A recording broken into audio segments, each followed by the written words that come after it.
Have y'all seen what being vice president has done to JD Vance's wife? For reference, this is right after the election. This was her giving one of her first speeches as the second lady. But recently she's looking a little bit weathered, and this is less than a year. And it seems like the stress of the whole situation is catching up to her. Now keep in mind, this woman is only 39 years old. I mean, it's gotta be somewhat tough being married to a man who keeps defending white supremacy. Not to mention, they have children together, and these kids look like the type of profile that ICE would probably stop and try and deport. And if we continue down this path of fascism, I don't see this getting any better for her or her kids. In fact, I would be very surprised if MAGA would accept JD Vance based on the fact that his family looks like they do.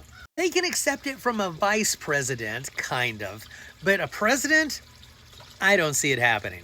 There will be people pissed off at JD Vance that he married outside of his own race. And none of those people will be from the left. I, for one, feel bad for Usha because I don't think she realized what she was getting into with him. Because the vice presidency was kind of thrusted upon JD. I don't think that he was expecting to be in that position anytime soon.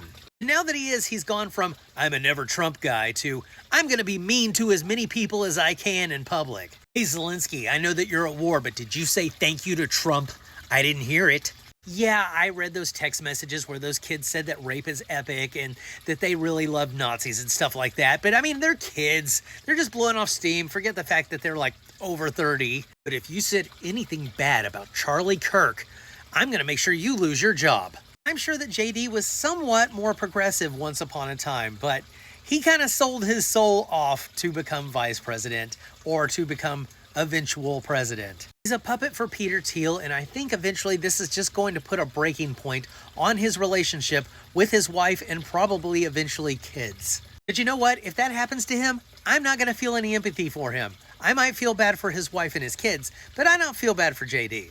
Now, I realize we don't see much of her because we don't really see second ladies that often. We don't really see the first lady hardly at all. But what do you think? Do you think this sudden thrust into the public eye has been rough on her? And if so, do you feel empathy for that?